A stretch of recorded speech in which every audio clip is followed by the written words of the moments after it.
Boa tarde. Vamos começando o nosso novo canal teórico. A nossa professora favorita, a doutora Claudete. Já fechei com ela uma vez por mês, ela vinha aqui, porque eu fico com muita saudade dela, então, ainda mais que ela foi, uma vez que ela foi para Manaus agora, ela está só falando em tribo. Quero agradecer a ela, gentilmente, a participação dela, professora de alguns alunos aqui da UF. E, enfim, é muito prazeroso tê-la aqui no nosso convívio. Muito obrigado mais uma vez a presença dela. Boa tarde a todos. Eu queria agradecer mais uma vez, doutor Jefferson, pelo convite. É um prazer a gente estar aqui, né? A gente falou, né, da primeira vez anteriormente sobre antibiótico terapia e o foco hoje nosso é nas infecções congênitas para o generalista, não para o pediatra, para o infectologista. Então, eu preparei um apanhado geral das infecções congênitas, o diagnóstico diferencial, o manejo.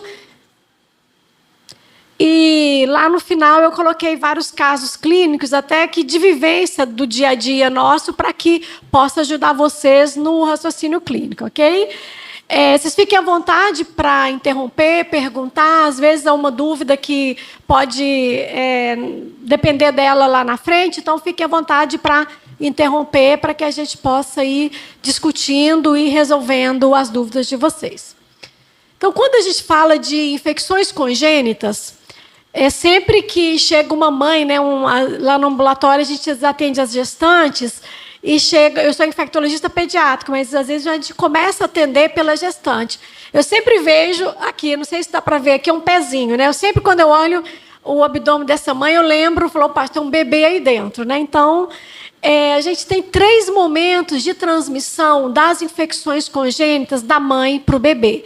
O primeiro momento é o momento intraútero, e quanto mais precocemente no período intraútero essa transmissão acontece, mais gravidade, né, maior é a chance de manifestações clínicas mais graves desse bebê.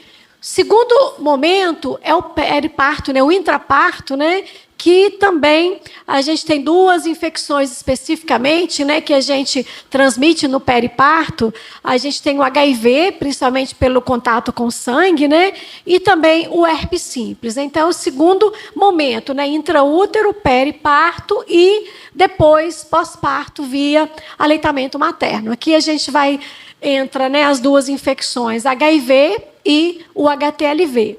Lembro que hepatite C, a mãe que tem hepatite C, ela pode amamentar, porque ele não é transmitido via aleitamento materno. Quem transmite a hepatite C é pelo sangue. Então, o que significa isso? Quando você tem uma mãe que está amamentando, ela tem hepatite C, ela só não pode amamentar se tiver fissura presente, porque quem transmite a hepatite C é o sangue e não o leite. Então, aqui, nesse momento, então, a gente tem o HIV e o HTLV. Então, são 3 momentos diferentes em que a gente pode ter a transmissão do vírus e dos patógenos, de maneira geral, vírus e bactérias. Lembrar que o HIV ele perpassa essas 3 formas de transmissão: intraútero, periparto e pós-parto. Então, quando a gente fala de torches, né, quem é das mais antigos aqui, a gente colocava o S no final.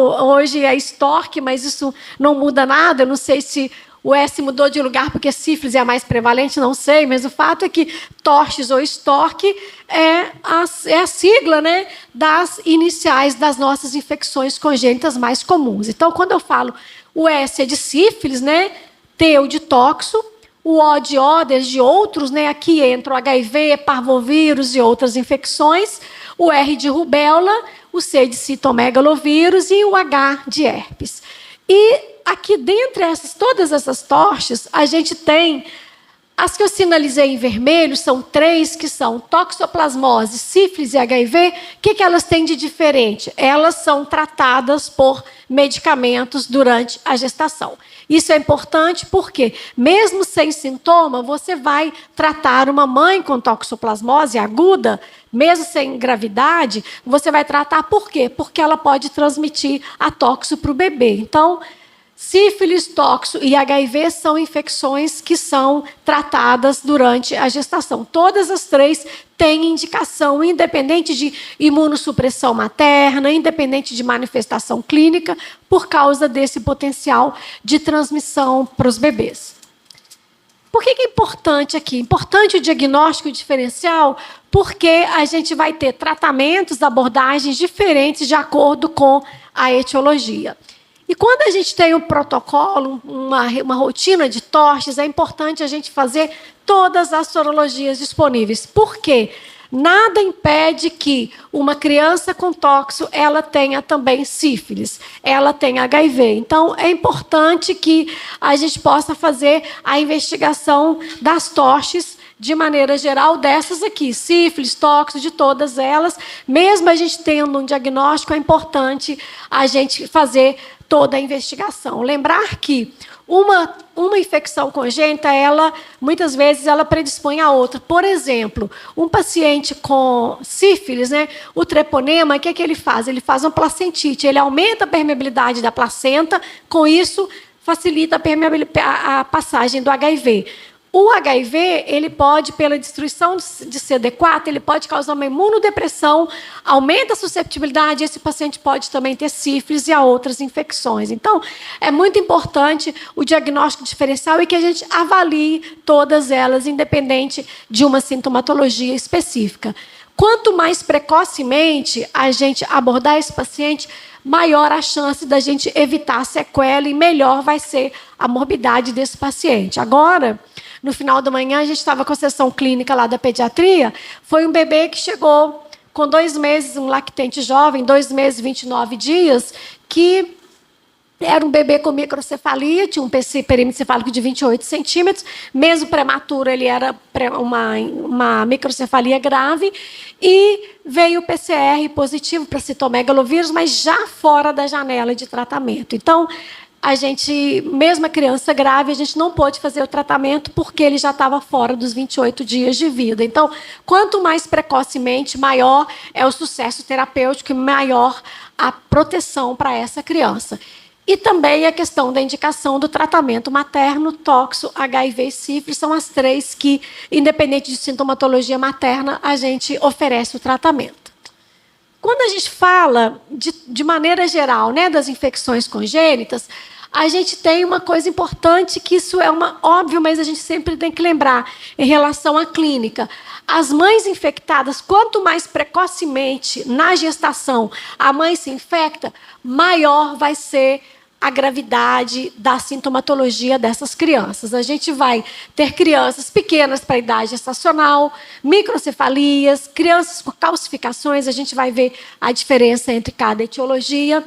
E aquelas mães infectadas mais tardiamente na gestação, elas vão ter mais um quadro geral menos grave, hepatosplenomegalia, hepatite, pneumonia, alteração hematológica, né, anemia, púrpura, trombocitopenia. Então, quanto mais tardiamente, menos grave é a infecção. Um modelo típico de a toxo congênita, a gente vai ver daqui a pouco, ela é mais precocemente na gestação. A toxo, ela tem uma relação direta, quanto mais tardiamente na gestação, maior é o risco de transmissão. Lá por volta de 36, 38 semanas, já o risco de transmissão da mãe para o bebê é de 80%. Mas a toxo, assim, lá no início da gestação, é menos comum, é mais raro transmitir, mas quando transmite é muito mais grave. Então, isso é importante, mesmo sendo menos comum, né, a transmissão é muito mais grave. Então, quanto mais precocemente a infecção, maior vai ser a gravidade, pior o desfecho dessa criança. E aí, dentro das infecções congênitas, a gente sempre diferencia, né, o citomegalovírus, da toxo, do HIV, da sífilis, e também diagnóstico diferencial muito com sepse. Não é o que vocês vão ver lá na rotina, de vocês lá no centro de saúde, mas é importante que, às vezes, na maternidade, eu nunca vi uma criança de citomegalovírus, na prática, né, e na literatura, que não tenha recebido ampigenta. Por quê? Porque o citomegalovírus parece muito com... Ela tem o citomegalovírus, ele tem tropismo pela medula, então, às vezes, a criança nasce com pancitopenia. Eu não tenho assim, um colega que tenha coragem de, uma criança com 22 mil plaquetas, deixar sem antibiótico no início, nos primeiros dias de vida. Então, faz muito diagnóstico diferencial com sepsis, eles fazem anemia, hepatosplenomegalia, icterícia, colestase, e também é muito menos comum, que são os erros inatos do metabolismo. Então, são os diagnósticos diferenciais. Mas lembrar que o que é comum é comum. Então, a gente pensa primeiro em infecção congênita, depois, dependendo da epidemiologia, em sepse, e erro inato do metabolismo, é um diagnóstico de exclusão, que é muito menos, é mais grave, mas é muito menos comum. Mas entra no diagnóstico diferencial porque eles podem ter hepatosplenomegalia, podem ter também calcificação, eles podem ter microcefalia, então a sintomatologia é muito semelhante. Quando a gente fala de laboratório, a maioria das TORCHs vai dar anemia, né, eles fazem uma anemia hemolítica, o próprio o taquizoíto, né, o toxoplasma, o treponema, todos eles podem causar hemólise, então a gente pode estar diante de uma criança com anemia hemolítica, plaqueta baixa, linfocitose, no caso de citomegalovírus, eosinofilia, a toxoplasmose pode causar aumento de eosinófilo, hiperbilirrubinemia. Então, essas crianças elas fazem icterícia por dois motivos. Muitas vezes o patógeno faz uma anemia hemolítica, então aumenta a bilirrubina indireta, e também esses patógenos eles podem acometer o fígado, causando um aumento de bilirrubina direta, 20% ou mais a bilirrubina total. Então, é uma icterícia mista, tanto indireta quanto padrão colestático. E aí também, quando a gente fala de laboratório, eu estou pensando, é uma criança que está com dor óssea, você vai estar pensando em sífilis especificamente, você vai fazer uma sorologia específica, mas naquele diagnóstico diferencial, é uma criança com hipotonia, uma criança com microcefalia, com hepatosplenomegalia, que não tem uma dica específica, a gente faz as sorologias, todas aquelas, né? Tóxico, CMV, sífilis, a gente faz de todos para ajudar a gente no diagnóstico diferencial. Na maioria das vezes, a gente não tem um sinal patognomônico típico daquela infecção congênita específica. Okay? Agora a gente vai... Está muito rápido, pessoal? Não, se for depois do almoço, ainda se for muito lento, vai dormir todo mundo, né? Então, agora a gente vai passar pelas TORCHs, né? Porque, assim, a criança, muitas vezes, ela não lê o livro, mas aqui eu vou colocar bem separado para ver o que tem de diferente em cada um, e, no final, a gente tem 8 casos clínicos para vocês exercitarem o diagnóstico diferencial. Então, quando a gente fala de sífilis, o que é importante a gente lembrar? Mais frequentemente, 70% das crianças vão ser assintomáticas. Então, de cada 10 crianças, apenas 3 vão ter sintomas. A mãe já pode ter o abortamento, natimorto, a criança pode nascer, ela pode ter sepse. Eu tenho 21 anos que eu moro aqui. Quando eu cheguei, recém-chegada aqui, que eu vim de Minas, o meu primeiro emprego foi no Getulinho, eu trabalhava na CCIH de lá. E aí chegaram uma criança com sepse. Para mim, era uma criança no CTI, para discutir antibiótico, era um recém-nascido. E essa criança, ela tinha um VDRL negativo. Lembra daquele efeito prozona? Quando você tem muito anticorpo, você tem um falso negativo, tem que diluir muito. Essa criança, ela faleceu logo em seguida. Era uma ascite, uma hepatosplenomegalia, uma anemia, uma pancitopenia muito grave. Tanto é que o pessoal, a gente discutiu, não fez ampigenta, fez penicilina e genta. Por quê? Fez uma treponemia, fez uma sepse pelo próprio treponema. Então, às vezes, quem tem experiência, quem trabalha em berçário, em maternidade, às vezes a gente acaba fazendo isso. Ao invés da ampigenta comum, né, para listéria, gram-negativo, RGB, a gente acaba fazendo penicilina e genta, porque a própria treponema ele pode fazer um quadro de sepse. E também dropsia fetal pode ser causada pela sífilis, mas a minoria dos casos é que vão ter sintomas. O que a gente tem aqui da sífilis congênita precoce? A gente tem o pênfigo palmoplantar. Se você tiver oportunidade, chegou esse bebê, foi o primeiro dia de vida, a gente tiver oportunidade, você tiver em algum plantão, 24 horas, precaução por contato, porque aqui tem muito treponema. Então, aqui a gente tem pênfigo palmo plantar, a gente pode ter baixo peso, crescimento intrauterino retardado, prematuro, tanto anemia, icterícia, quanto púrpura também, linfadeno, hepatosplenomegalia. Então, todas essas sintomatologias, elas são gerais, nenhuma delas é patognomônica da sífilis, mas a gente entra no diagnóstico laboratorial, a gente pode ter, principalmente, acometimento hematológico. E aqui a gente tem também as lesões cutâneas e o pênfigo aqui, esse aqui que é uma lesão com alta carga de treponema. O que mais que a gente tem? Raga de perioral, são essas lesões. Rinite serossanguínea. Gente, recém-nascido não tem alergia se ele for normal. Se ele for anatomicamente, ele for normal. Não deu tempo ainda. Então, viu criança com sangue no nariz, rinite serossanguínea, às vezes pode ser um efeito prozona, que vê um VDRL negativo, é raro, mas acontece. Às vezes essa mãe não fez pré-natal, está lá para você, chegou para a puericultura no primeiro mês de vida. Tem rinite serossanguínea? Pesquisa sífilis, porque é mais comum rinite serossanguínea do que alergia num bebê de 3, 4, 5 dias de vida. Okay? Então, essas são manifestações da sífilis congênita precoce. E da sífilis congênita tardia. Lembrar que tanto a precoce quanto a tardia, elas foram de transmissão vertical, da mãe para o bebê. O que muda é a manifestação. Então, a gente, às vezes, pode ter... Eu tive uma criança no ambulatório que ela chegou com 4 anos de vida, a minha colega me chamou, a colega da pediatria geral, porque a queixa era, meu filho, ele sente muita dor. Ela ia pegar a criança, chorava, chorava. Então, ela atravessou 4 anos de vida e ela era uma osteite sifilítica. Então, passou nesse período. Então, lembrar que, mesmo sendo congênita, pode ter depois, aqui é o nariz em cela, fronte olímpica, aquela testa muito grande, dente de Huntington, que é aquele, parece um martelinho, região maxilar curta, palato ogival e tíbia em lâmina de sabre. Então, são alterações ósseas, alterações constitucionais que, embora sejam transmissão vertical, elas acabam aparecendo, né, depois dos 2, tardiamente, depois dos 2 anos. Aqui, ó, olha o dente de Huntington, parece que teve um corte aqui, tá vendo? Então, isso aqui é o dente de Huntington, que é típico da sífilis. Aqui, a fronte olímpica. Então, é da sífilis congênita tardia. Então, é um estigma da sífilis que vai aparecer mais tardiamente para vocês. Eu sempre falo com os alunos, quem já passou pela gente lá, você sempre ri de mim que eu falo, a gente dá bom dia a quem a gente conhece. Você só vai ver alguma coisa de alterado, reconhecer, se você pensar naquilo. Tem uma ex-aluna nossa, ela mandou 15 para as 21h45 assim, oi, prof, saudade sua. Eu falei, pronto, deve estar num plantão com alguma dúvida. E aí, eu fiquei muito feliz, porque a criança foi lá para mostrar um exame de urina, e quando a criança sorriu para ela, ela viu o dente de Huntington.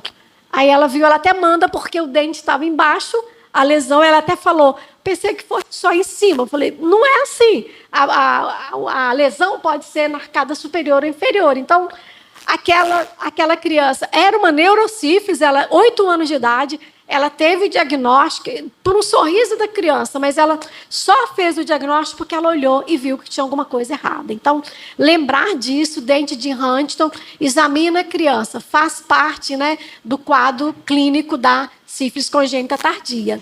Também a gente tem a pseudoparalisia de Parrot, que é exatamente esse quadro ortopédico que vai ter manifestação mais tardia.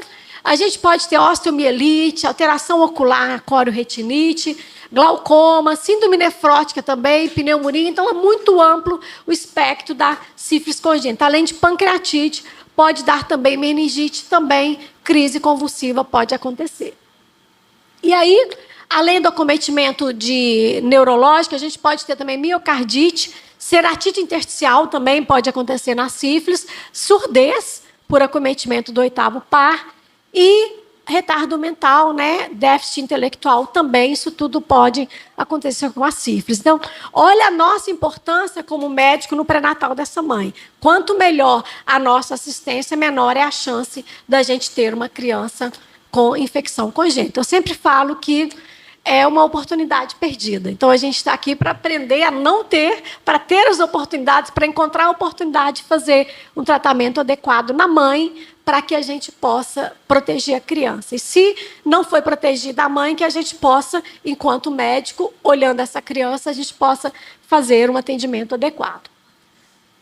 Aqui, olha aqui, a gente tem da alteração da sífilis radiológica. Olha aqui a lesão ensacabocada, olha aqui.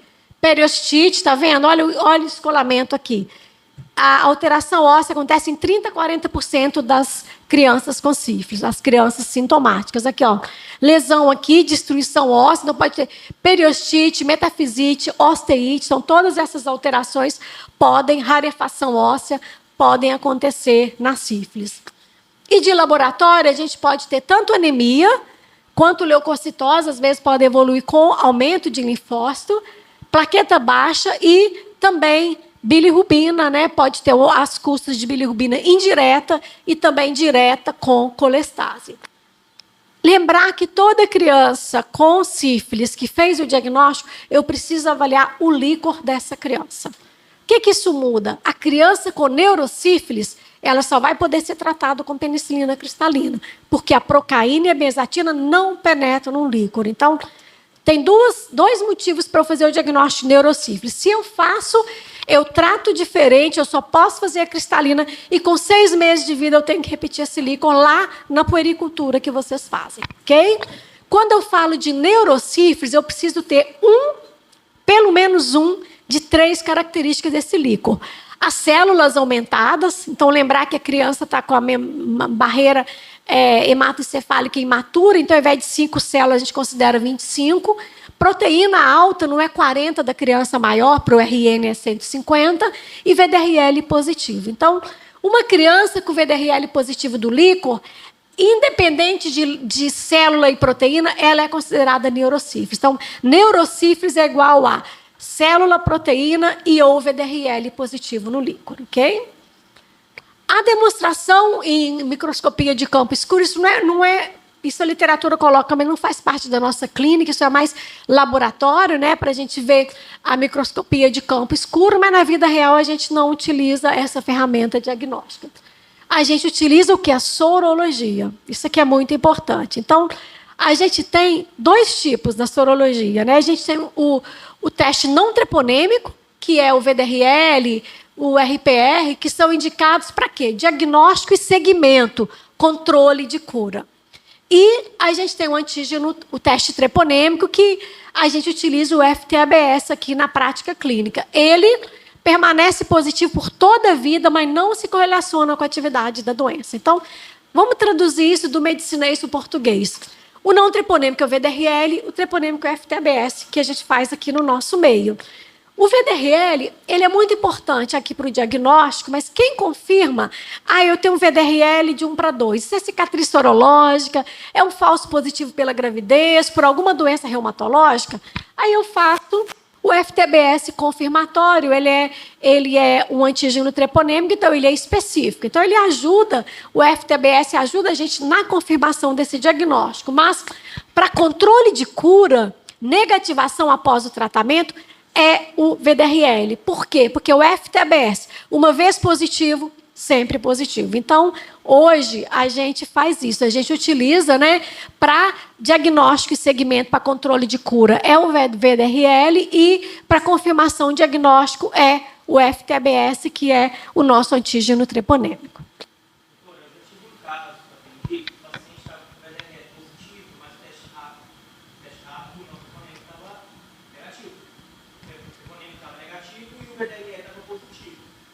Não, não é o contrário? Desculpa, eu entendi. Não. O teste rápido estava negativo. Sim. Ele trouxe para mim um VDRL positivo. VDRL, 1/8. O teste rápido deu negativo, o teste rápido. Às vezes pode acontecer de um exame falso positivo, ou pode acontecer, às vezes, da infecção muito recente. Isso. E perguntei na rede se fazia o FTA, o FTA-ABS. Isso. É porque, assim, o mais comum, assim, que a gente vê é que de 1 para 8, acima, igual ou maior do que 1:8, usualmente não é falso positivo, porque geralmente o falso positivo ele é menor, ele é 1:1, 1:2, o máximo 1:4, né?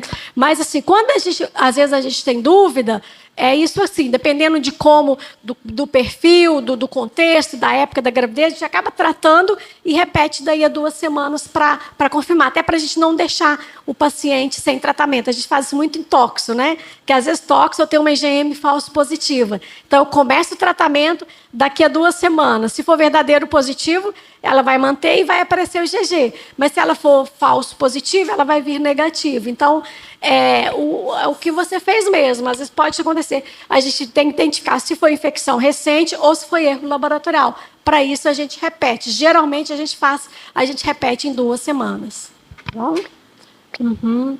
E o tratamento na gestação, vocês tratam para evitar que a criança tenha sífilis congênita, né? Então, a gente tem a sífilis, a primária, sempre lembrar que são 2.400.000, né, a dose dobrada.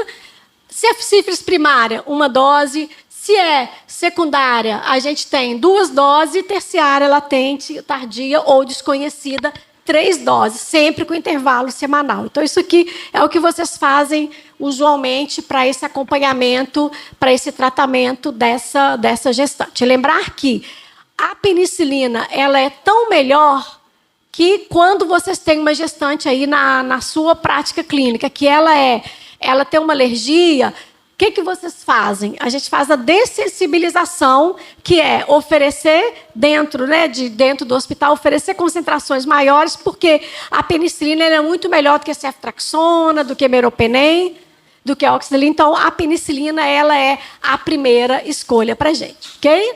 Então, dentro da sífilis, o que é importante? Essa referência aqui é da Sociedade Brasileira de Pediatria, do ano passado. Ela faz uma adaptação do nosso manual da sífilis. Eu achei muito interessante que, visualmente, ela é bem boa para a gente ver. Então, o que a gente tem aqui? O fluxo de notificação do recém-nascido a partir do seu diagnóstico. Então, aqui, aquele recém-nascido com sífilis congênito, quem que é esse? É aquele que a mãe foi diagnosticada no pré-natal, o parto ou no puerpério, ela não foi tratada ou tratada de forma inadequada. Então, ele vai entrar para você como caso de sífilis e você vai notificar, fazer avaliação e manejo clínico, conforme a gente vai ver no próximo slide. Então, isso é importante, aquela não tratada ou inadequadamente tratada. Já esse amarelinho é aquele bebê que foi exposto a sífilis. O que é isso? É aquele recém-nascido cuja mãe fez pré-natal e foi adequadamente tratada. Então, essa criança, a gente não vai notificar, a gente vai fazer uma avaliação dela e o manejo conforme a página seguinte. Então, na verdade, o que é importante a gente ter essa visão, né? O meu tratamento, quão invasivo eu vou ser com o bebê, depende se essa criança foi adequadamente ou não tratada pela sífilis. Essa mãe foi adequadamente tratada, ok? E aqui esse conceito de adequadamente tratada, vocês sempre já viram isso com as mães, né? Lá no pré-natal, a gente considera que é aquele que foi tratado de acordo com o estágio, foi tratado, iniciado até 30 dias antes do parto, então adequadamente tratado. Ele foi tratado com penicilina, então isso é muito importante, porque a abordagem da nossa criança vai depender se o tratamento foi ou não adequado, ok? E esse fluxograma, ele está no documento da SBP e do Ministério, mas a letra está ruim, mas eu fiz questão de deixar como está escrito, então, para vocês terem uma ideia. Então, isso é o fluxograma da avaliação. Aqui, vocês vão fazer o teste. Isso aqui, o colega de vocês na maternidade fez o teste rápido nessa gestante. Quando ela chegou, né, ele fez aqui, bem como naquelas mulheres de abortamento, porque sífilis pode ser causa, né, de abortamento. E aí, em caso de teste não reagente e ausência de infecção por sífilis, não há nenhuma conduta a ser tomada. Em caso de teste positivo, reagente, vai avaliar o histórico. Então, vem positivo. A mãe tratou adequadamente ou não tratou? Então, isso é importante, a gente ter essa estratificação. Aí, qual é a nossa pergunta? A mãe foi tratada de forma adequadamente na gestação? Sim. Então, eu vou realizar o teste, né, no VDRL na mãe e no bebê ao mesmo tempo, pareado mãe-bebê. E aí o resultado do VDRL, a gente vai ver aqui no próximo slide a comparação com a mãe. E então esse foi aquele que foi adequadamente tratado. Agora, se a mãe não foi adequadamente tratada, eu vou notificar para sífilis congênita, isso é importante do ponto de vista epidemiológico. Eu vou realizar o teste VDRL na mãe e no bebê ao mesmo tempo. E aí, aqui, ó, fez isso, a gente vai fazer a propedêutica, né, os exames. Isso aqui não tem que decorar, a gente sempre anda com esse protocolo na mão, né? Então, o que eu tenho aqui? O resultado, se eu fiz, né? A mãe foi adequadamente, olha aqui. Esse ponto aqui primeiro, a mãe foi adequadamente tratada, então vamos seguir esse fluxo aqui. Ela foi adequadamente tratada, eu fiz o VDRL na mãe e no bebê ao mesmo tempo. O VDRL da criança é pelo menos... aqui, ó, menor, né? Pelo menos maior do que o mato. O que a gente tem? A gente tem aqui, se a criança, o VDRL dela é menor do que a mãe, significa o quê? Transferência passiva de anticorpos. Então, o que eu preciso fazer? A criança tem o exame normal? Sim. Então, o tratamento adequado, tem exame normal. Essa criança foi exposta, mas ela não tem necessidade de tratamento, porque a mãe fez um tratamento adequado. Aqui eu já tenho, né? O VDRL, eu vou fazer a avaliação, tá vendo? Se o exame clínico não é normal, aí você vai estratificar. Vou sempre fazer o clínico e depois o VDRL. O VDRL está aqui, o VDRL positivo, a gente vai fazer, aqui, ó, notificar para sífilis, definir tratamento. Então, a gente sempre vai fazer essa estratificação, ver se é adequado ou não, avaliação clínica e depois laboratorial sempre pareada mãe-bebê. Porque se a mãe está só transferência passiva de anticorpos, o VDRL da mãe vai ser maior do que o bebê. Se o bebê tem VDRL 4 vezes mais do que a mãe, é porque o bebê também está produzindo o anticorpo. Então, é isso que a gente faz, esse fluxo, né, normal, faz isso aqui. E agora, aquele que a mãe não tratou adequadamente, a gente já é mais invasivo com essa criança. Por quê? Porque essa criança, ela teve exposição a sífilis e a mãe não recebeu o tratamento. Então, a gente faz o exame clínico, o hemograma, são normais? Não. Opa! Então, eu vou fazer o líquor. O que eu faço? O líquor está alterado? Eu vou fazer o tratamento como neurosífilis. O líquor está normal? Eu posso fazer penicilina cristalina ou procaína. E aqui, o que eu tenho? A mãe não foi tratada adequadamente, o exame que está tudo normal, VDRL negativo, uma dose única de penicilina bezatina e vai fazer o acompanhamento com vocês no centro de saúde. Então, isso aqui não tem que decorar, o raciocínio é, quanto mais adequado for o tratamento, menor a chance da criança ser sintomática e melhor o desfecho clínico. Então, nesse caso, a gente vai acompanhar essa criança clinicamente, ok? E, fechando a sífilis, que é que dá mais tempo, né, de acompanhamento, o que eu vou fazer? Terminou o tratamento, vocês pegaram lá na sua unidade uma criança que teve sífilis congênita tratada. E aí, o que a gente precisa fazer no acompanhamento? Então, é aquela que a mãe teve o tratamento inadequado, ela fez 10 dias de penicilina cristalina. Você vai precisar ter 2... Lembra que o VDRL ele funciona para diagnóstico e controle de tratamento. Então, o que a literatura fala? Eu preciso de 2 VDRLs negativos após o tratamento. Então, qual é o fluxo que eu faço esse VDRL? 0, né, no momento do nascimento, 1, 3, 6, 12, 18 meses. Depois, a cada 6 meses. Então, chegou para vocês, era uma criança com VDRL 1 para 16, por exemplo. Ele chegou aqui, 1 para 4, 1 para 2... negativo com 6 meses. Então, vou fazer mais 6 e 12 meses. Se o primeiro VDRL com 1 mês já veio negativo, eu faço mais aos 3 meses de vida. Então, 2 VDRLs negativos, interrompe. Eu não preciso fazer isso tudo aqui. Eu já fiz VDRL em criança até 24 meses. Eu tive uma criança que chegou, ela tinha 1 para 1024 de VDRL e o primeiro foi com 18 meses. Eu tive que esperar até 24 meses para essa criança negativar. Então, o fluxo é, nesse aqui, 0, 1, 3, 6, aí depois vai a cada 6 meses, tendo 2 negativos, finalizou. O que mudou aqui? O teste treponêmico que a gente fazia com 15, 18 meses já não é mais necessário como controle, como final lá da sua investigação. Por que que isso... O que que acontece? O treponêmico, o que que acontecia anteriormente? A gente fazia o VDRL, 2 VDRLs negativos, eu tinha que fazer o FTABS, isso era protocolo de vigilância do Ministério da Saúde. Mas por que que ele foi suspenso? Porque às vezes acontecia assim, lá para fechar a Fábia, né, lá da Covid, ela sempre fica atrás assim, monitorando, né, esse segmento. Então, qual era o racional antigamente? A gente fazia esses 2 e, às vezes, fazia o VDRL lá, o FTBS, depois de 12 meses, para fechar o diagnóstico. O FTBS positivo, a criança fechou como sífilis e tal. Ok. Mas a literatura coloca que crianças que, mesmo tendo sífilis confirmada, com neurosífilis, se você faz o tratamento muito precoce, mesmo ela tendo sífilis confirmada, o FTABS, quando eu inicio muito precocemente o tratamento, o FTABS pode vir negativo. Então, vida real, no final, ele não vai mudar a gente em termos de conduta.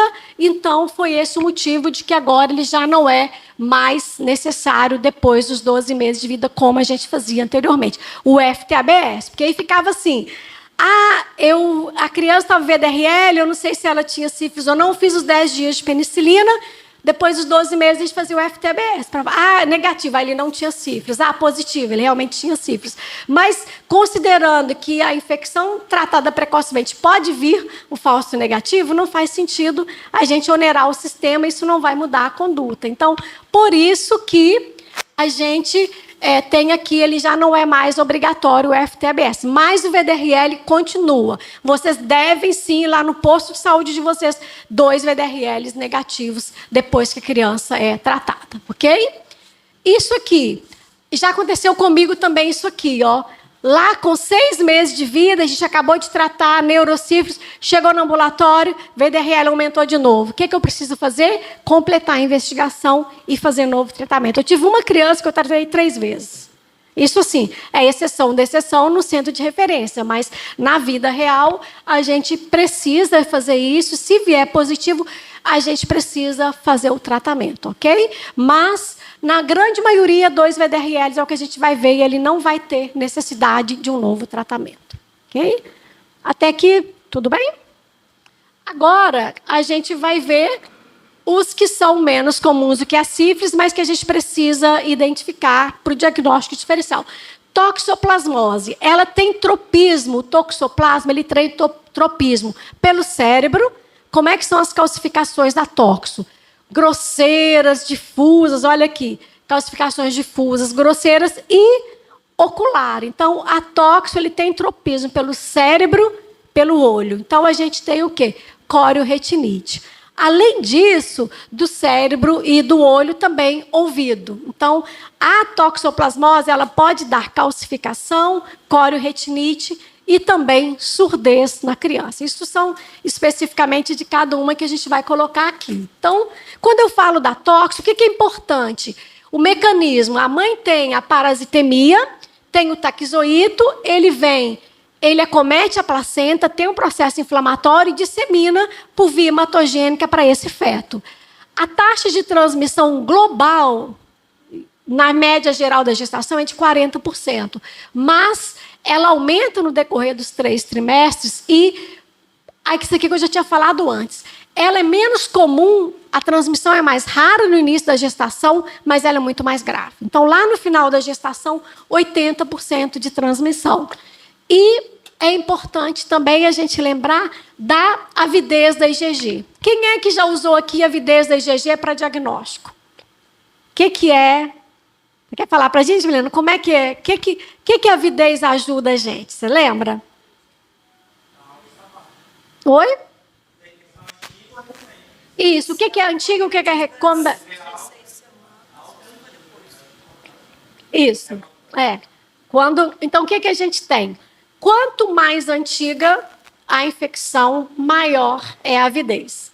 Então, cada laboratório tem um cutoff, um ponto de corte diferente. Você não tem que decorar isso, você tem que entender, porque é você que vai interpretar esse exame. Lá no Miguelotti Viana, A rotina é um exame, uma IgM veio positiva, automaticamente naquela amostra eles já fazem, se o teste veio positivo, naquela amostra já faz a avidez da IgG. Então, o que significa isso? O cutoff, o ponto de corte, geralmente é 30 ou 40. Então, chegou para você. Eu cheguei para você com uma avidez, com um exame, com 8 semanas de gestação, a IgM veio positiva. Aí, automaticamente, se você tem a oportunidade, fez a avidez da IgG, avidez baixa, 10%. O que significa isso? A infecção foi recente nas últimas 12 semanas. Então, se eu tenho uma avidez baixa no início da gestação, o que significa isso? Muito provavelmente, essa mãe, ela se infectou ali durante a gestação. Se chegou para você, você está com a mãe com 10 semanas, você pegou a avidez da IgG, 90%, o que significa? A infecção aconteceu há mais de 12 semanas. Se a mãe tem 9, 10 semanas de gestação, qual é a minha tradução clínica?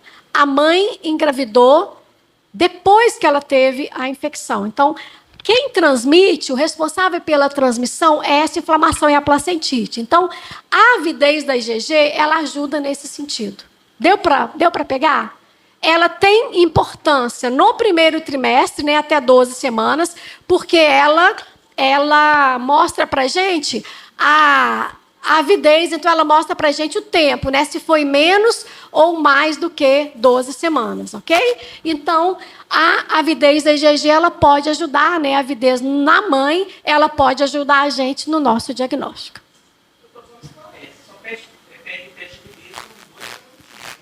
Com os 2 positivos. Isso, com os 2 positivos. Porque, assim, o que acontece? Às vezes, quando eu tenho a IgM, quando eu tenho IgM positiva sozinha, lembra que eu falei de repetir?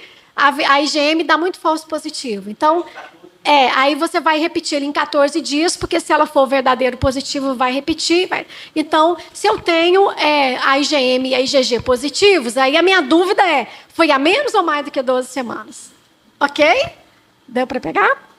E o que acontece? A toxo, então, vai ser sistema nervoso central, ela vai dar muita calcificação, dá muita hidrocefalia, toxo dá muita hidrocefalia na criança, e tanto microoftalmia como corioretinite, que é o mais comum. Lembrar o seguinte, o diagnóstico radiológico, o que eu vou fazer? Dr. Jefferson, a gente fazia raio-x de crânio. Vocês não precisam mais fazer isso, que a gente tem hoje ultrassom em TC, né? E a gente era feliz e fazia, né? E funcionava, a gente via. Mas hoje, o que a gente tem para o diagnóstico radiológico? Ultrassom e tomografia de crânio. Então, calcificações geralmente mais grosseiras, mais difusas e fundoscopia. A fundoscopia, ela ajuda a gente no diagnóstico da corioretinite. Gente com pneumonia agora não faz mais raio-x simples de tórax. Ah, não, mas aí não, pneumonia a gente ainda aí continua. Aí nego já faz logo a tomografia, né? Não, aí continua. Então, vamos lá, o tratamento da toxo congênita. A gente vai tratar todo bebê. A toxo congênita eu vou tratar, independente da sintomatologia. A gente vai ver que citomegalovírus você só trata criança grave. Toxo, a gente trata todo mundo até os 12 meses de vida. Então, a gente trata com sulfapirimetamina e ácido folínico, que são 3 medicamentos. Ácido folínico não trata toxoplasma. Ele é para evitar o efeito colateral de anemia da pirimetamina. Então, esse é o tratamento, sulfapirimetamina e ácido folínico. Se a criança tem evidência de processo inflamatório, o que é isso? Líquor alterado, acima de 1 grama de proteína, e ou corioretinite em atividade. Então, se eu tenho acometimento no cérebro, não calcificação, proteína acima de 1 grama, e ou corioretinite, além da sulfapirimetamina e ácido folínico, eu acrescento corticoide, ok? As 2 TORCHs, não tem que decorar, isso é para a vida, isso é importante saber. As 2 infecções congênitas que eu preciso fazer líquor, que muda o tratamento. É a sífilis, porque se ele vier positivo, eu só posso fazer cristalina e tenho que repetir em 6 meses. E a toxo, que se a proteína for acima de 1 grama, eu faço corticoide para essa criança, ok? Então, isso é o que muda. Agora, lembrar do teste do pezinho. O teste do pezinho, ele entrou toxoplasmose, ok? Gente, o teste do pezinho positivo, ele me ajuda, mas negativo, ele não afasta. Ele não vem resolver o problema, ele vem ajudar. Por quê?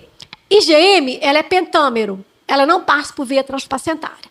Então, se o bebê tem IgM, tem toxo. Mas se ele vier negativo, não afasta. Por quê? A gente tem a IgM, qual que é a meia-vida da IgM? 12 semanas, 3 meses. Então, o bebê pode ter tido toxo com 6 semanas, 6 mais 12, 18. Ele só vai nascer daqui a 22 semanas. Então, um teste do pezinho, uma criança com toxo pode ter teste do pezinho normal, ok? Se ele vier alterado é toxo, mas se ele vier normal, eu não afasto. Estou falando isso porque eu peguei uma criança de convênio Sul-América, uma mãe de classe média, a mãe falou, meu filho tem alguma coisa esquisita, meu filho é diferente. Meu filho, ela explica, ela teve exantema na gestação e a mãe tentava falar com o médico. Ah, não pensa em toxo porque o teste do pezinho veio normal. Isso é um equívoco. Eu estou falando isso, gastando tempo com vocês, porque um teste positivo me ajuda, mas um negativo não afasta, ok? Então, teste do pezinho a gente tem já desde 2022. Dentro do teste, a gente tem a toxoplasmose. Aqui eu deixei dentro das referências para vocês que está na pasta, que é o manual que a gente tem e a nota técnica de tox. Nós temos uma nota técnica especificamente de Niterói, para fazer o acompanhamento da mãe, da gestante, que eu coloquei na pasta, vou passar para o Dr. Jefferson para vocês terem também de referência para consulta. Então, a gente tem... Geralmente, eu fico com ele no celular. Quando chega a mãe, a gente vai ver, porque é muita informação para a gente decorar. Mas é importante vocês terem como referência. Agora, então essas duas a gente tratou, sífilis, tox. Agora, rubéola, não existe tratamento específico. Vacinas é muito eficaz. Então, a gente vai fazer a vacina, vai prevenir as suas adolescentes, porque não tem um tratamento etiológico. O que ela dá muito? Catarata, né? A rubéola, ela dá catarata. E, lembrar, ela tem transmissão intraútero, né? Ela provoca uma viremia, uma placentite, infecciona esse feto. E isso que é importante. Quando a mãe já teve infecção primária ou vacinada, a viremia está ausente ou ela é muito diminuída, então é muito raro a transmissão. Ou seja, a vacina protege contra a rubéola. Protege a menina e, consequentemente, protege o bebê. Protege, assim, a transmissão, né? E... o que a gente tem aqui? A mãe teve rubéola clínica no primeiro trimestre, olha aqui, 40% a 90% dos fetos estarão infectados. Então, isso é importante. E nesse período aqui é que dá aquela focomelia, né? Dá alteração cardíaca. Lembre, sempre o pessoal cobra isso em prova de vocês, né? Alteração cardíaca da rubéola, lembra? Persistência do canal arterial ou estenose de ramo da pulmonar. Então, ela pode dar catarata, focomelia, né? A não formação dos membros e cardiopatia também, além de microcefalia e surdez. Altas taxas de infecção fetal associada à infecção placentária, quando ela acontece principalmente na embriogênese, nas primeiras 8 semanas de gestação. Ainda bem que tem vacina, porque quando acomete, ela é muito grave. No segundo trimestre, ela vai cair a transmissão e volta a ficar grande. A toxo, ela faz assim. A rubéola, ela faz assim. Ela tem um ciclo diferente. A barreira placentária pode não ser tão efetiva durante o último mês e aí a criança acaba sendo susceptível durante toda a gravidez. Então, o que a gente tem? A gente tem as manifestações da rubéola transitórias, permanentes e tardias. Então, são três formas diferentes de manifestação. A transitória são aquelas que acontecem, são mais leves e são autolimitadas. Então, icterícia, hepatosplenomegalia, exantema e adenopatia. E a permanente, aquela que veio para ficar. Então, a cardiopatia, né? Então, a estenose pulmonar, persistência do canal arterial, são os dois mais comuns. Tem coarctação da aorta também e alterações neurológicas e oculares. Então, neurológica, calcificação e ocular, tanto retinopatia quanto catarata e glaucoma. Então, ela é grave no acometimento ocular. E as tardias, então, a criança nasceu bem, não tem cardiopatia, não tem alteração de microcefalia, mas ela pode evoluir com surdez. Além de surdez, déficit intelectual, dificuldade de aprendizagem e, posteriormente, com coarctação da aorta, ela pode ter também hipertensão arterial. Então, felizmente, é uma doença imunoprevenível, mas a gente precisa saber para o nosso diagnóstico diferencial. E citomegalovírus. Lembra que eu falei que ninguém em sã consciência trata uma criança com citomegalovírus sem ser ampigenta no início? Olha aqui. 22 mil, essa foto é do CDC. 22 mil plaquetas, a criança sangrando. Quem é que não vai fazer ampigenta? Até você fazer o diagnóstico de citomegalovírus, se for um estrépito, né? Se for um EGB, uma listéria, um E. coli, essa criança vai morrer. Então, na vida real, ela tem o quê? O que o citomegalovírus? Ele tem tropismo para o fígado, olha aqui, colestase. Para o fígado e tem tropismo para a medula. Então, vai dar anemia, plaquetopenia e neutropenia. Essa criança, ela estava na enfermaria e a mãe era uma mãe que, assim, era uma mãe que tinha perdido o convênio e ela não queria que ninguém examinasse, não deixava o residente examinar, não deixava o interno examinar. Aí, quando eu cheguei, ela estava super brava e a interna chegou com a foto. Isso aqui, gente, isso aqui chama acolia fecal. Não tem? E a mãe bravíssima quando eu entrei na enfermaria, porque a mãe já estava irritada que o residente examinou, o interno examinou. E a mãe pegou uma... Eu me lembro dessa cena até hoje. A mãe pegou uma madeira, falou... Não sei por que essa médica era tão histérica que, olha aqui, o leite é da cor dos fezes. Quer dizer, ela não sabe de nenhum ciclo de bilirrubina. Então, essa mãe mostrou, era exatamente o leite.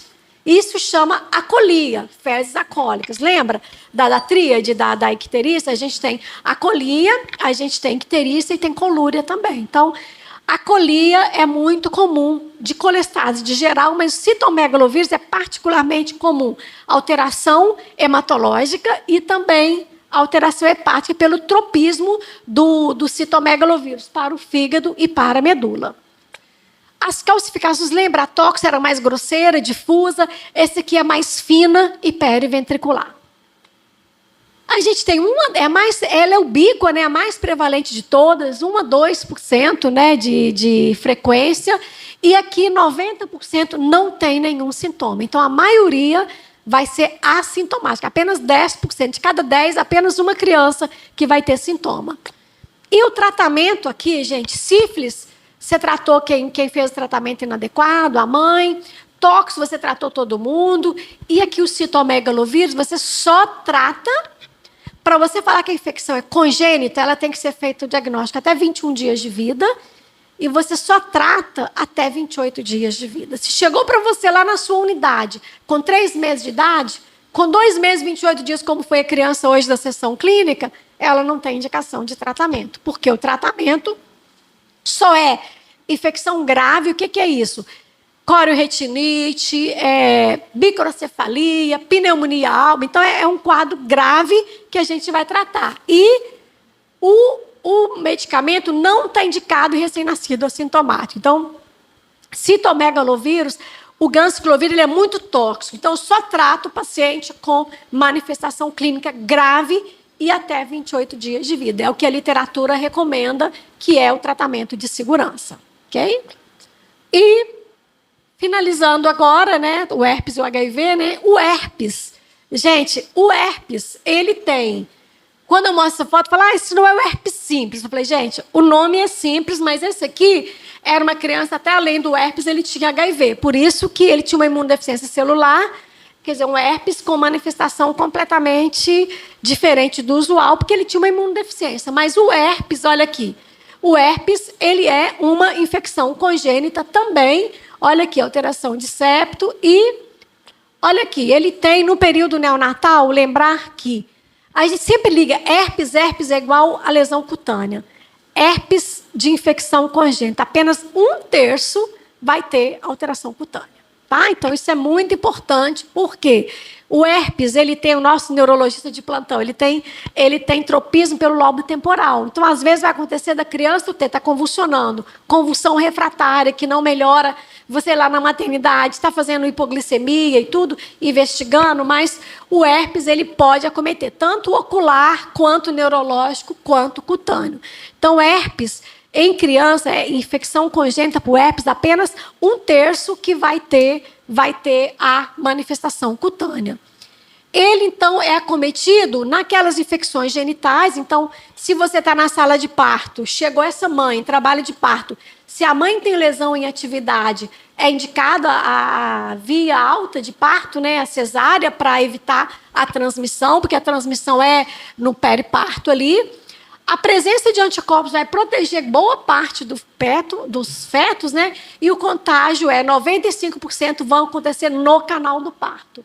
A transmissão antinatal é rara, né? São aqueles que geralmente têm acometimento neurológico do lobo temporal. E a apresentação clínica é bastante variável, sendo que apenas 1/3 vão ter as lesões cutâneas. E o que a gente tem? A gente pode ter esse aqui. É a criança com herpes, a infecção congênita que vocês vão pegar lá no posto, no período neonatal. Ela pode ter lesão em olho, pele ou boca. Pode ter também 1/3 dos casos, não tem encefalite, que é o quadro mais grave. E também pode ter pneumonia, pode ter um quadro sistêmico mais grave. As lesões na pele geralmente ocorrem na 2ª semana de vida. Então, chegou para você, fez o teste do pezinho, veio fazer a BCG, fez a consulta de puericultura, examina essa criança, porque ele pode aparecer na 2ª semana de vida.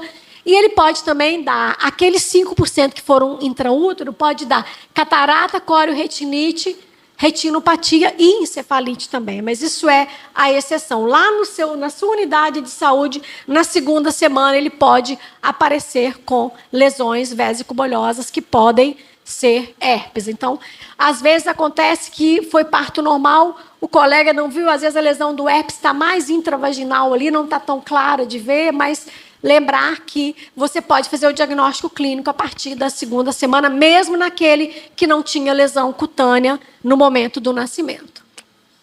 As sequelas, principalmente aqueles neurológicos de hidrocefalia, hidranencefalia, cegueira e microcefalia também. O herpes também pode dar microcefalia. Lembrar isso aqui, gente, apenas 30% a 40% vão ter lesão de pele. A maioria não vai ter. E a infecção sistêmica, geralmente, a manifestação sistêmica grave, geralmente é na 1ª semana de vida que ela já acontece. E aquelas só cutâneas, geralmente, elas são um pouco mais tardias. A que vocês vão ver lá no posto, no centro de saúde, vão ser, geralmente, essas cutâneas mais leves, mais tardias. E aí, isso aqui. A gente precisa da história materna. Lesão cutânea é uma forma de diagnóstico clínico. E a gente pode fazer também o líquor, né, e o PCR, que é a reação em cadeia da polimerase.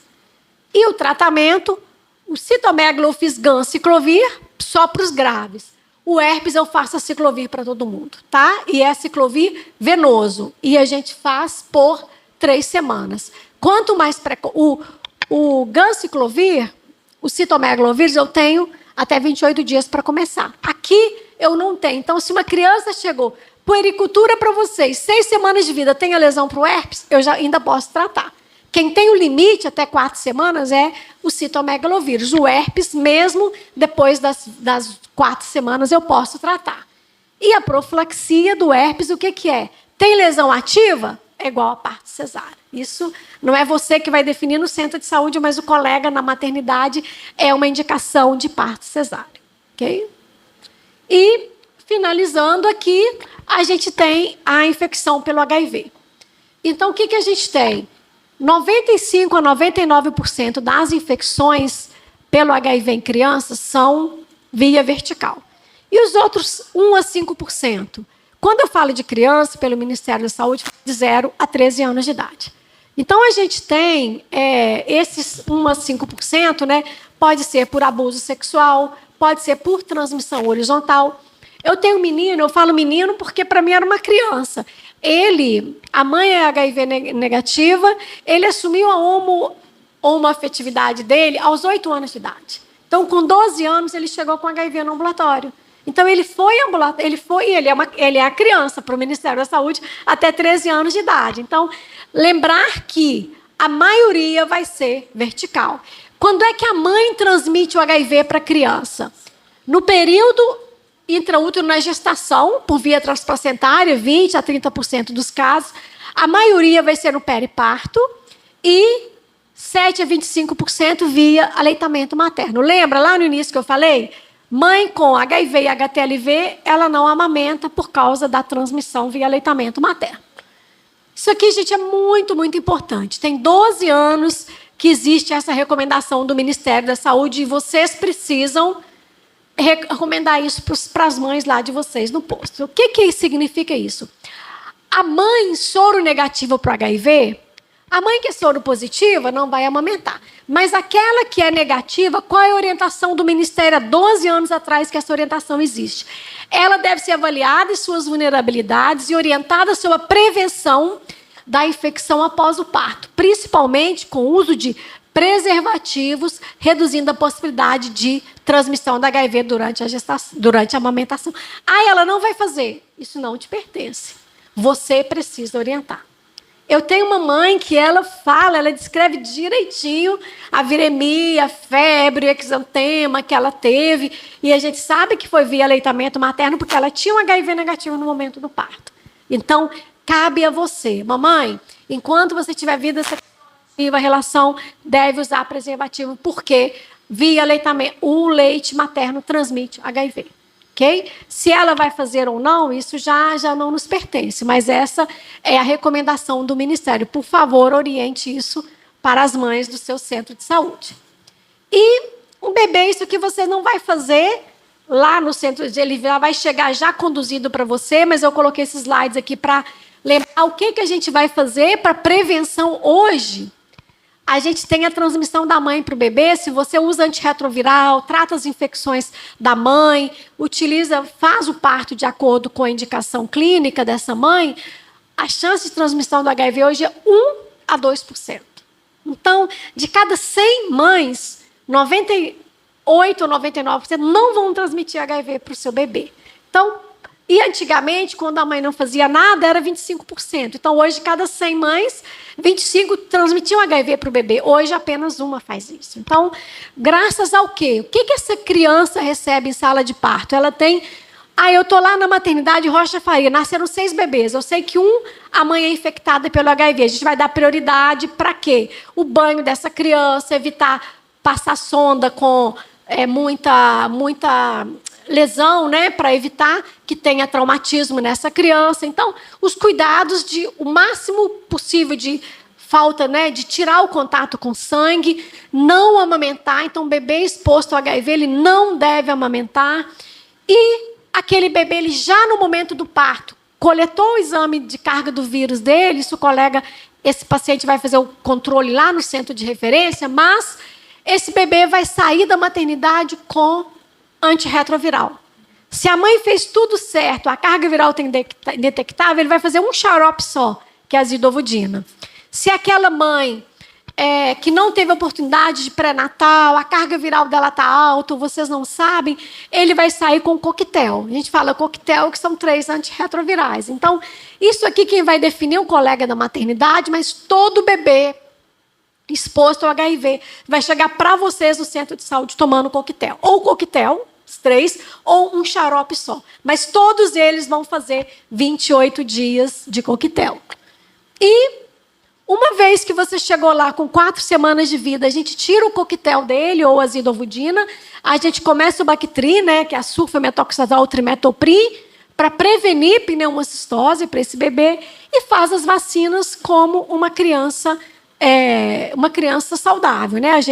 Antigamente, quando a gente tinha gotinha da polio, esse bebê não podia fazer porque é vírus vivo. Mas hoje a gente já tem só a Salk. Então, a criança exposta ao HIV sem sintoma nenhum de AIDS, ela vai fazer as mesmas vacinas que um bebê não exposto ao HIV. Então, vida normal para essa criança. E esse é o protocolo do Ministério da Saúde, embora vocês vão acompanhar junto com o centro de referência, até para você explicar para a mãe o que o protocolo do Ministério mostra. Então, a gente coleta a carga viral para identificar o vírus, né, desse paciente no momento do nascimento, com 2 semanas de vida, com 6 e 12 semanas. Então, esse é o protocolo geral dessa criança e a gente fala que a criança é não infectada.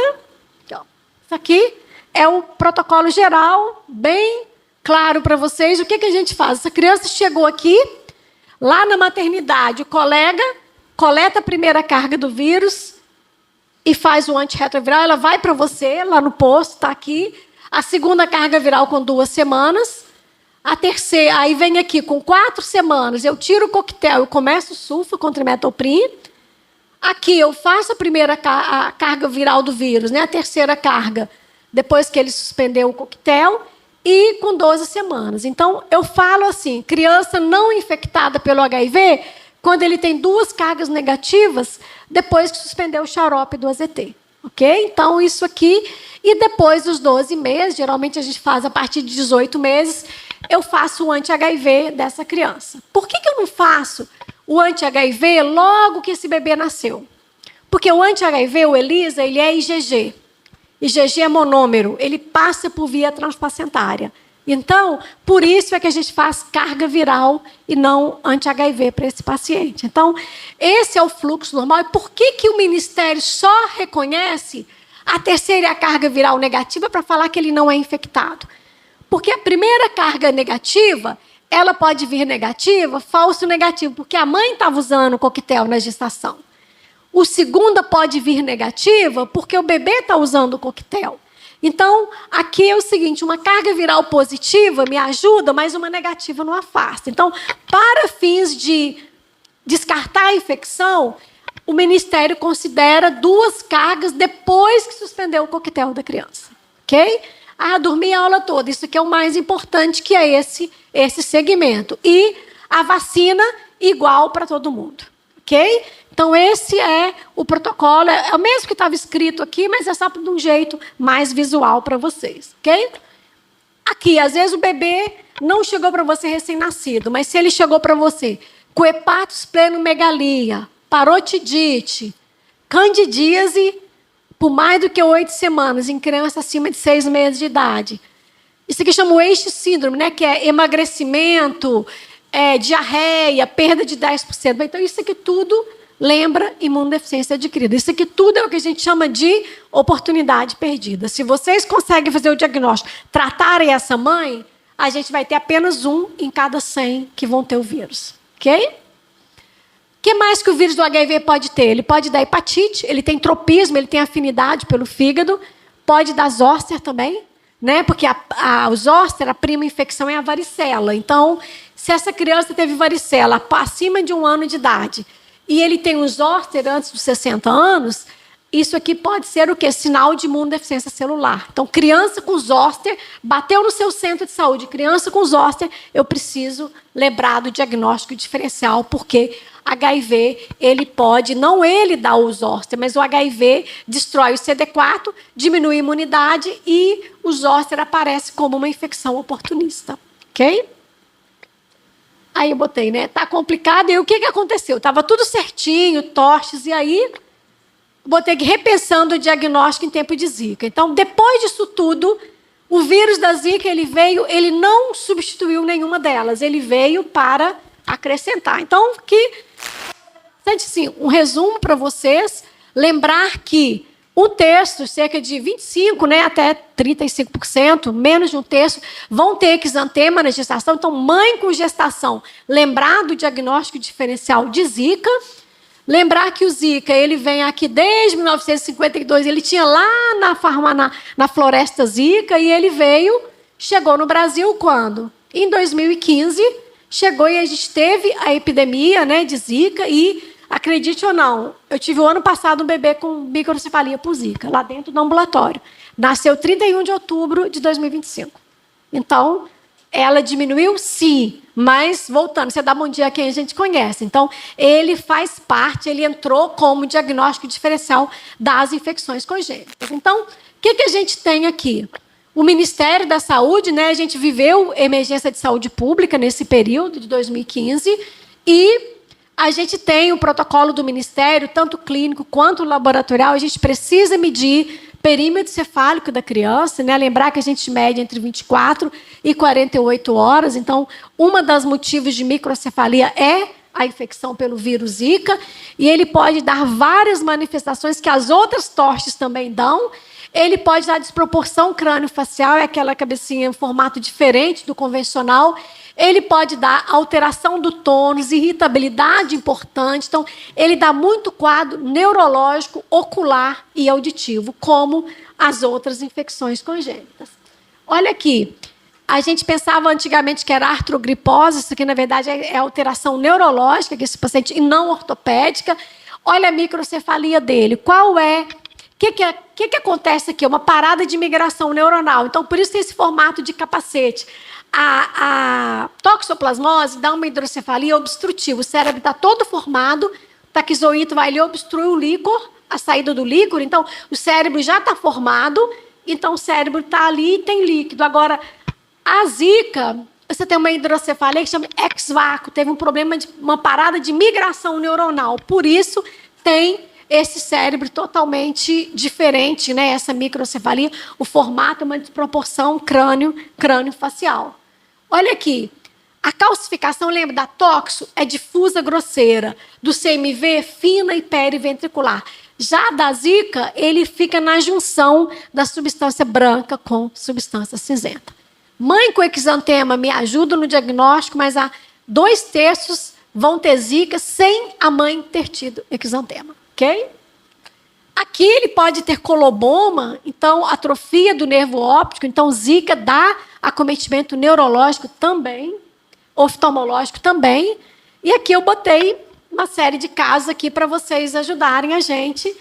Essa mãe, ela tinha 24 anos de idade, uma mãe super esperta, assim, muito. Hoje ela é super defensora das crianças com deficiência. Essa mãe não teve exantema na gestação, não fez pré-natal. Pô, você falou que ela é esperta, ela não fez pré-natal. Ela tinha uma alteração, toda a família dela, às vezes ela tinha escape de menstruação, e ela achou, ela não tinha tido, ela mesmo grávida, ela teve alguns escapes, ela achou que ela estava ficando menstruada, ela trabalhava na farmácia Tamoio, ela ficava o dia inteiro subindo escada, quer dizer, ela não... E, quer dizer, mesmo ela ficando, a criança nasceu com peso bom e tudo, mesmo ela achou que ela estava engordando. Então, assim, ela não fez pré-natal porque ela não identificou a gravidez. Então, ela não teve exantema. E esse bebê nasce aqui, ó, olha aqui, 2,5 kg. Então, era um bebê que tinha um peso e perímetro cefálico 28. Então, a criança nasceu sem exantema, a mãe sem exantema, perímetro cefálico e microcefalia com dano grave e... Olha aqui a tomografia, totalmente lesada, sugestiva de quê? Infecção no primeiro trimestre de gestação. Então, essa mãe não teve a oportunidade de fazer nada, porque nem o exantema ela teve. Olha aqui a gravidade dessa criança. O segundo caso, eu falei sobre co-infecções. Não fique tranquilo. Eu já identifiquei uma infecção, pronto. Eu tenho uma criança no ambulatório, ela teve 5 exposições. 5 co-infecções diferentes. Era HIV, toxo, herpes, rubéola e sífilis. Ela teve e a criança teve infecção das 5 exposições, ela teve toxoplasmose. Então, eu estou falando isso porque isso aqui não é montagem, é uma paciente do nosso ambulatório, 29 anos, infectada pelo HIV. Então, naquela mesma gestação, ela teve... Olha aqui, ela teve PCR positivo, ela teve exantema, ela teve PCR positivo para Zika e tinha um VDRL positivo. Então, essa criança foi feto, né? Ela foi a perda fetal. Então, era uma mãe que tinha 3 co-infecções ao mesmo tempo. Esse terceiro bebê, a mãe não teve exantema na gestação, era uma mãe com 19 anos, gesta 3 e... microcefalia grave, o bebê nasceu 29 centímetros, o bebê nasceu com 35 semanas de gestação, microcefalia grave, não teve exantema. Então, para vocês verem que um paciente grave pode ter mesmo sem manifestação da mãe, né? Mesmo sem manifestação clínica. Daí a necessidade de vigilância, de acompanhamento. Essa mãe, olha aqui, esse que está vendo, é defeito de migração neuronal, olha aqui. Ela mesmo com microcefalia grave, tinha uma filete de cérebro. Então, além disso, ela tinha aquela hidrocefalia ex-vácuo, que é aquela parada de migração neuronal. Então, aqui, gente, olha os adolescentes. A gente se virou para conseguir essa tomografia numa quarta-feira à tarde. Ah, não podemos ir não, porque hoje é mêsversário, a gente vai ter que ir lá no Market buscar um bolo para cantar parabéns. Então, ela não tinha noção, essa criança faleceu, ele não tinha noção da gravidade. Então, muita miséria junto, você vê que mesmo sem exantema, a gente teve crianças muito graves. Você é uma doente com microcefalia e uma hidrocefalia Isso. importante. Então, Sim, quer dizer, sim. não tem cérebro, só tem ventrículo. Exatamente. Entendeu? O tamanho do ventrículo enorme num cérebro pequenininho. É isso que chamou a atenção. Exatamente. Então, ela tem uma microcefalia com hidrocefalia. Hidranencefalia, isso. Então, é uma cabeça, desculpe na grosseria, mas é uma cabeça cheia d'água, né? Pequenininha. E seja sem manifestação clínica. Esse quarto caso aqui é o seguinte. Esse até foi a professora Dolores, foi o primeiro artigo dela, da tese dela. Vou falar rapidinho essa história dessa mãe. Era uma gestante, ela trabalhava, primeiro trimestre de gestação, ela trabalhava num açougue de um supermercado bem grande aqui, né, bem conhecido aqui em Niterói. Ela trabalhava no açougue, isso é dado porque é importante, né, do ponto de vista epidemiológico, sem luva. E essa mãe tem exantema no primeiro trimestre de gestação. Tem cara, no meio da epidemia de Zika, tem cara de leão, todo mundo pensou em quê? Em Zika. O PCR dela veio negativo e a criança nasce muito grave, com uma hidranencefalia, um quadro neurológico grave. Isso aqui, gente, ó, bastonete gram-positivo, listéria. Essa mãe teve, em plena epidemia de Zika, ela teve listeriose. Essa criança faleceu às 12... Ela tratou por 6 semanas com ampicilina. E essa criança faleceu com uma complicação respiratória lá no Getulinho, logo como lactente jovem. Então, por que eu estou falando isso? Diagnóstico diferencial. Tanto é que o artigo da Dolores será que a arbovirose seria o único diagnóstico diferencial? Então, lembrar do diagnóstico diferencial. Mesmo em tempo de Zika, de arbovirose, a gente tem outras infecções acontecendo. Esse aqui é aquele lactente. Agora, eu quero que vocês me ajudem aqui a resolver. É o lactente de 3 meses de idade, com quadro de encefalopatia crônica não progressiva, paralisia cerebral, epilepsia de difícil controle. A mãe não fez pré-natal e trouxe consulta esse exame aqui, essa tomografia. Me descrevam aqui a tomografia, hipótese diagnóstica e o que vocês vão fazer para diagnóstico. Um de cada. Por que é? Já viu, né? O gabarito já estava lá, né? Então, descreve para a gente aqui. Como é que você vê essas classificações? São difusas, grosseiras, né? Eles poderiam ter também, é comum eles terem hidrocefalia, mas isso. E qual é o exame? Como é que a gente vai fazer? Essa criança chegou para você, então você só tem o quadro neurológico. O que vocês vão fazer de laboratório para essa criança? Oi? O líquor para ver a proteína, porque se tiver proteína alterada, além de sulfoperimetamina, você vai fazer corticoide, líquor. O que mais? Tem que ir onde o vírus, o toxoplasma, né, o parasita tem tropismo. Fundoscopia, se tiver corioretinite em atividade, você vai fazer. O que mais que eu vou fazer? Eu vou fazer a audiometria, a gente vai fazer, e também o que a gente vai fazer? A sorologia para o diagnóstico diferencial. Então, mesmo com 3 meses de vida, você ainda tem tempo de tratamento. O citomegalovírus você não teria, mas a toxo a gente tem tempo de tratamento, ok? Esse aqui já tem 18 dias de vida, linfadenomegalia generalizada, hepatosplenomegalia, uma corioretinite, e aí? A gente vai pensar tóxico, né? Quando a gente pensa em tóxico aqui, é o mesmo raciocínio. Ele chegou, lembrar que tóxico congênito vai fazer fundoscopia, mas a tóxico adquirida também. Chegou para você uma criança lá, IgM positiva para tóxico. É urgência clínica fazer uma fundoscopia. Por quê? Toxoplasmose adquirida, congênita vai tratar todo mundo, mas a tóxico adquirida, uma criança saudável, se ela tem corioretinite, é indicação de tratamento com corticoide e sulfapirimetamina e ácido folínico, porque senão ela pode evoluir com cegueira, tá?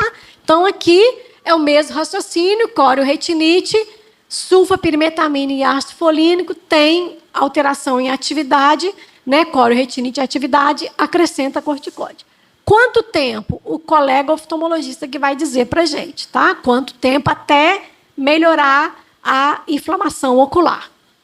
E aqui é uma mãe de adolescente, sem pré-natal, essas lesões, crise convulsiva refratária. Então, crise convulsiva, lesão cutânea, a gente vai pensar em herpes. Essa criança, olha aqui, não teve condição de fazer PCR no líquor. Por quê? Olha aqui. Se ele não tem o líquor alterado, você vai colocar vírus lá dentro. Olha tanto de lesão. Acabou fazendo 21 dias de tratamento como herpes, como acometimento central, mas do ponto de vista clínico, eu nem poderia fazer uma punção lombar aqui. Mas herpes sem sistema nervoso central, 14 dias de tratamento, com sistema nervoso central, como essa criança, convulsão, 21 dias. Então, teve convulsão. A gente faz tomografia, geralmente ele tem tropismo pelo lobo temporal, mas 21 dias de tratamento. Herpes é igual a tratamento venoso no recém-nascido. Ok? E criança com catarata. Lembra? Catarata, lembrar de rubéola. Embora tóxico tenha catarata, rubéola é o mais comum. Então, catarata, lembrar, além de galactosemia, que é mais raro, lembrar de rubéola. Ver o cartão materno, né? O cartão de pré-natal dessa mãe. E botei essa criança assustada, que é assim, né? Chegou para você, o que eu tenho de diferente? Então, aqui eu coloquei, olha, vocês já tinham visto essas fotos, para a gente ver toxo difusa e grosseira, CMV fina e periventricular, e zika, a calcificação entre a substância branca e a cinzenta. E toxoplasmose com alteração ocular é igual ao uso de corticoide. Ok? Aqui lembrar que, às vezes, a microcefalia, esse slide é desde o início da EP, eu gosto muito dele porque ele mostra muito claramente isso. Às vezes é o quê? É a ponta do iceberg. Então, a gente precisa acompanhar essas crianças todas, vocês vão acompanhar lá na sua unidade, porque elas vão ter déficit de aprendizado, déficit de autismo, a gente vê alguns estudos mostrando, né, a evolução com TEA, desagregação familiar, miséria, mas assim, além da microcefalia, lembrar da acometimento da avaliação geral, né, como um todo desses pacientes. Esse é o nosso grupo, né? Esse é o grupo que a gente faz, cada um estuda um citomegalovírus,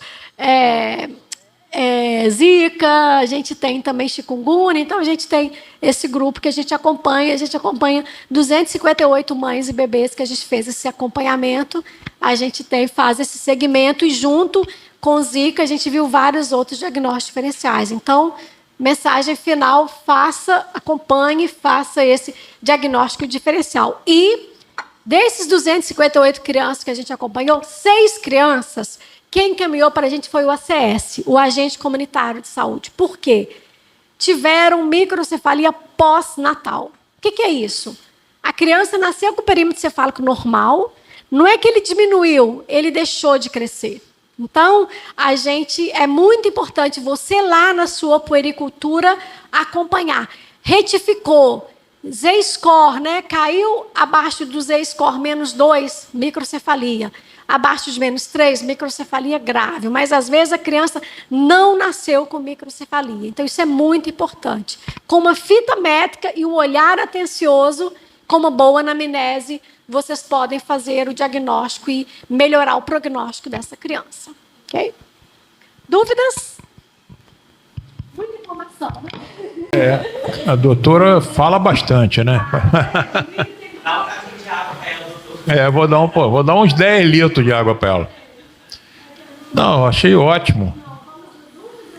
Eu fico triste porque ela só apresenta doença grave neurológica, né? Eu também trato doença tranquila, então vocês podem me chamar que eu não vejo só essas doenças que ela mostra ou não, mas tudo bem. Faz parte, né, das infecções, né? Lógico. Uma coisa que eu já aprendi, essa coisa de polo, é importante porque às vezes a gente tem mais de uma infecção, às vezes a gente perde a oportunidade Lógico. Porque a gente fica focado numa só. Acho que é um ponto. Mas não tem nada a ver com a parte pediátrica, mas tem a ver com a gestante. A paciente com 20 semanas de gestação foi diagnosticada com cólera. Se iniciar espiomicina ou vai iniciar aquele esquema TRIPS? Porque eu sei que a partir de 16 semanas você pode iniciar com o esquema TRIPS. Isso. Mas a gestante veio com 20 semanas.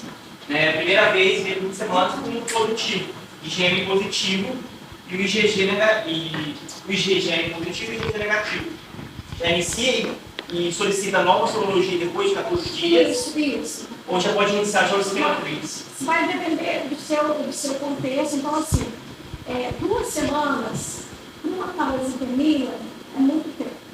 Então, assim, aí você chegou, primeiro você falou sobre o tratamento, mas antes do tratamento, vamos pensar. A gente está ali no segundo trimestre da gestação. Quando é que eu vou fazer a espiramicina ou sucupirimetaminas políticas? Eu posso fazer a espiramicina quando eu tenho tranquilidade de que não tem acometimento.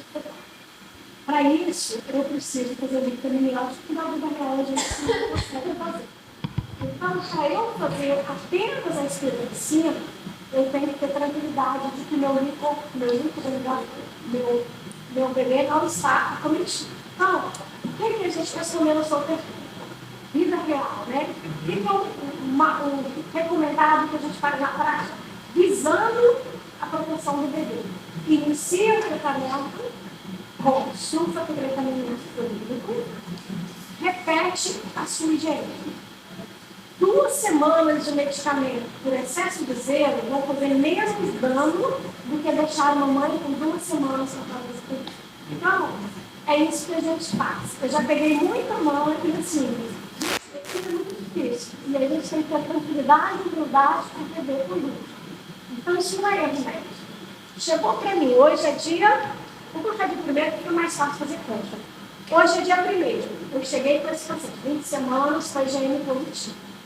Vou começar o tratamento e vou repetir a minha higiene. Se a higiene repetir 2 semanas, ok. Se a minha higiene for verdadeira positiva, ela vai se manter e a IgG já vai subir. Se ela for falso positiva, aí ela vai vir negativa, acabou. Você não precisa muito. E aí, o que acontece?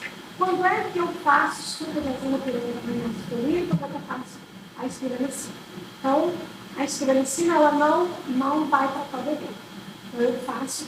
E quando eu faço espiramicina, eu inicio da gestação, porque o esquema sucupirimetaminosclínico ele é teratogênico. Então, independente do meu vitaminiótico, eu preciso ter sucupirimetaminosclínico. Aqui no final, eu também tenho que fazer espiramicina. Porque eu tenho alteração da citocromo P450, o esquema sucupirimetaminosclínico. Então, nos 2 extremos eu faço espiramicina. E eu só faço espiramicina a gestação toda se eu tenho um líquido amniótico normal. Não, isso sim, na vida real, no sistema completamente não tem. Então, nesse período, a gente faz a sucupirimetaminosclínico. Então, você vai pensar em mais no bem-estar do feto, né? Exatamente. Porque, assim, quais são as situações em que você trata o toxoplasmose? São poucas. A gestante, com ou sem, apesar da manifestação clínica dela. Porque eu estou pensando no bebê. Então, eu trato a gestante, a toxicologia, eu trato o bebê, o imunodeprimido, paciente com leucemia, paciente com AIDS, um paciente com uma síndrome constitutiva, que a mãe fala de barriga d'água, zooclacite, febre, cometimento geral importante, e tóxico adquirida por alteração ocular. Lembra que eu falei? Você viu uma criança de 10 anos de idade, ela tem uma higiene positiva tóxica, faz uma fibroscopia. Porque se não tiver clororetinite, eu não trato. Mas tóxico adquirida com clororetinite. E aí, essa sua gestante é isso. Você vai fazer agora, claro, às vezes você não tem um medicamento ainda, você vai agilizar para pedir e ela já repete. Eu já tirei várias eu já tirei vários, talvez uns 4 ou 5 tratamentos, mas eu só tirei quando eu tive tranquilidade de que aquele GM era código. Então, e nesse caso, no segundo trimestre, eu não tenho problema nem com a teratogenicidade e nem com citocromo P450. Então, nesse caso, você pode ter sulfa no segundo trimestre, sulfa por mecanismo de ação.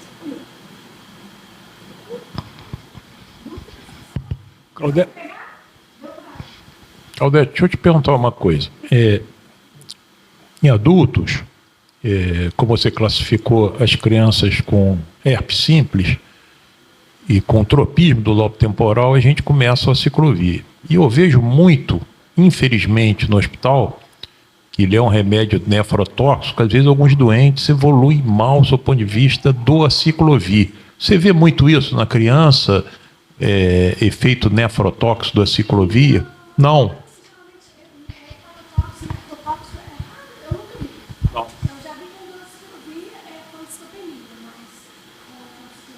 Não, né? Que bom. Porque eu vejo muito, às vezes, alguns pacientes lá até fazer hemodiálise. Não.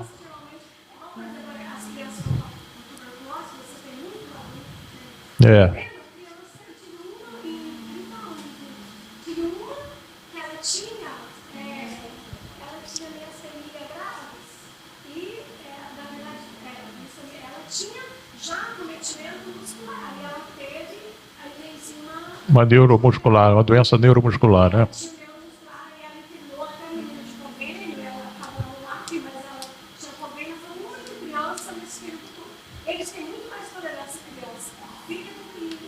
Ah, que bom. Tá bom. Alguma dúvida aí? Doutora, eu tenho um copinho d'água aqui para a senhora ficar mais calma e tal.